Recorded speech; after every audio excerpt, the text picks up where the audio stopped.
ఓం నమః శివాయ శ్రీమాత్రే నమః.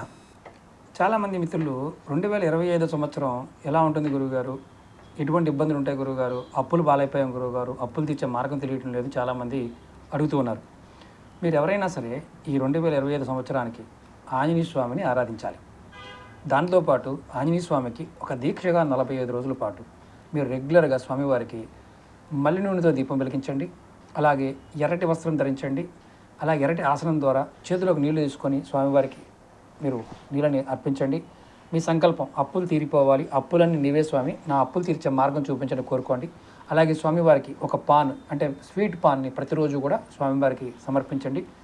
తర్వాత మీరు చేయవలసిన ఒక ముఖ్యమైన విషయం ఏంటంటే కంపల్సరిగా గులాబీ సెంటు కానీ గులాబీ పువ్వులు, ఎర్రటి గులాబీ పువ్వులు కానీ స్వామివారికి సమర్పిస్తూ ఉండండి. సింధూరము తమలపాకులు కూడా స్వామివారికి సమర్పిస్తూ ఉండండి. మీకు ఖచ్చితంగా అప్పులన్నీ తీరిపోయే మార్గం మీకు తెలుస్తుంది. ప్రయత్నపూర్వకంగా చేయండి, ఫలితం వస్తుంది.